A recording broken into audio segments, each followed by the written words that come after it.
میخوام با ایموجیاتون ساندویچ درست کنم.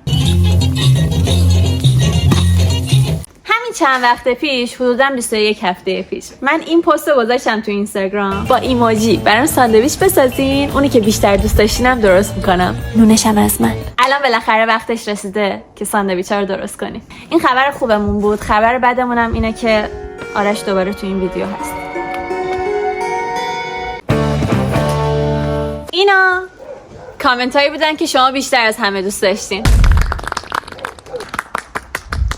خلاقیتتون 10 از 10 ولی نمیتونیم درست کنیم. اینا ایموجی هایی که بیشتر از همه گفتین. برچسباشو نمیکنی؟ از نوعی میافته. گوشت رو با روغن زیتون و نمک و فلفل و پاپریکا مزه دار میکنم. حالا وقتشه گوشتای زیبامون رو بذاریم تو ایر فرایر. ما خونمون یغلبی داریم. آرش خونه من و تو یکیه. این از کنار بریم کاهو و گوجه رو خورد کنیم. این بخش رو میسپاریم به آشپز حرفه‌ایمون آرش جان. بفرمایید. قصد تخریب دارین؟ اصلا. احساس کنم بهم باور نداری. اصلا. ببین چی آماده شده.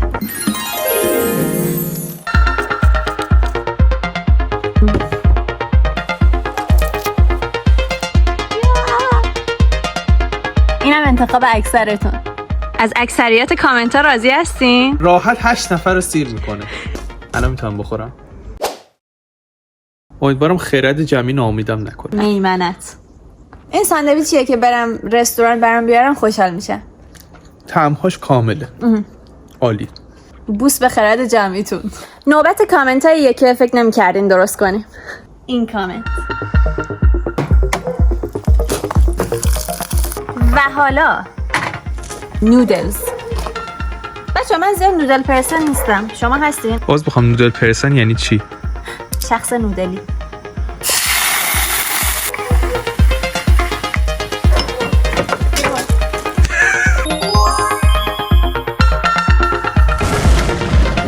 توانمند. چه ترکیبی؟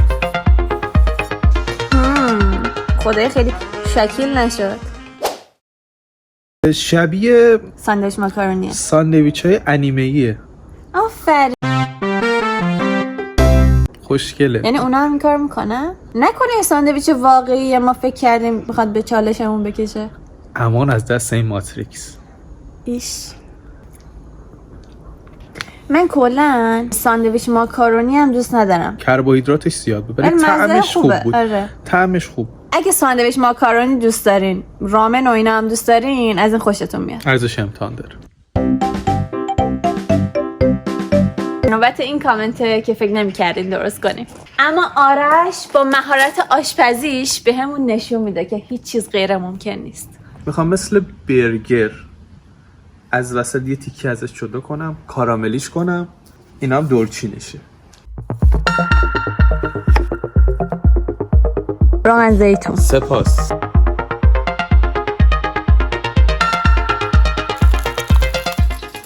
این ستاره میشلن من چی شد پس؟ اگه من این غذا رو نخورم ایرادی داره؟ یا علی. آرش من فقط میخواستم کمکم کنی پیازا رو خورد کنیم. چرا گفتی بسپار به من؟ آشپزی انفجاری با آرش. سلیقه. چه سوسی برای ساندویچتون درست کردین؟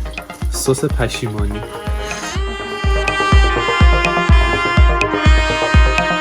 آرش سلیقه تو کامنت ها.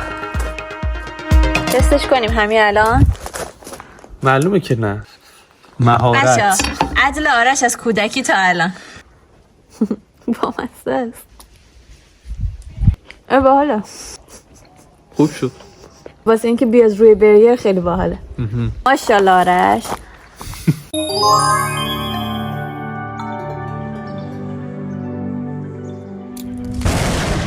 آرش جان بعد از شاهکار بعدیتون چه کامنتی برامون دارین؟ کامنت خیار. طبق این ویدیو دوستمون خیار رو سرخ کرده. اگه از من میشنوی دیگه خیار رو خام نخور، سرخ کن بخور. طبق آموزش‌های قبلی ابتدا و انتهای خیار رو دور بریزین. کره رو میزنید. بگو آقای چی گفت راجع به خیارا؟ دفع سنگ کلیه، از یبوست جلوگیری میکنه حتی اگه یبوست نباشه. بچه ها بوی خوبی نداره.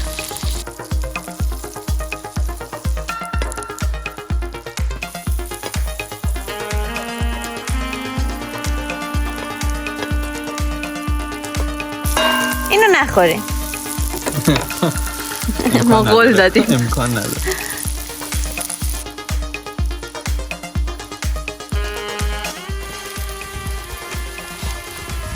بچه ما همیشه تو خونه میخوایم لقمه بگیریم اول مثلث درست میکنیم. بله. چرا؟ چون با سلیقه ایم. همیشه موچ موچ میکنیم لقممونو. فرم موچ موچشو به هم زدم.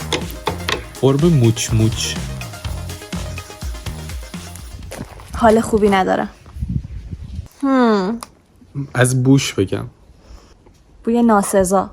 بوی آلوچی میده.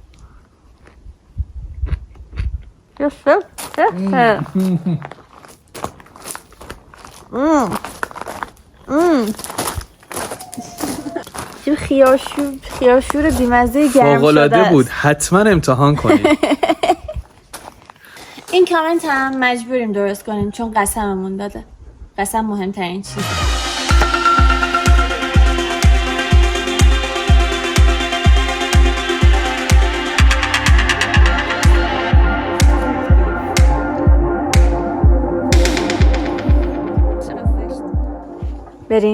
بریم. در کل نه سورپرایز کردن. من فقط به قسمت احترام گذاشتیم. به خاطر قسم. خدا نگهدار دیگه تکرار نکنیم. نوبت ساندویچیه که درست کردیم ولی نمیتونیم بخوریم.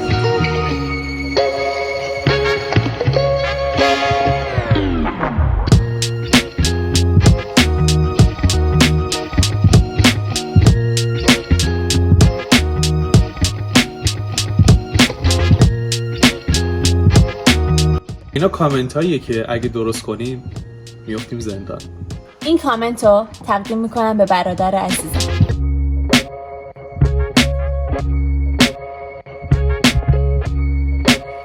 پیروز باشید برادرم.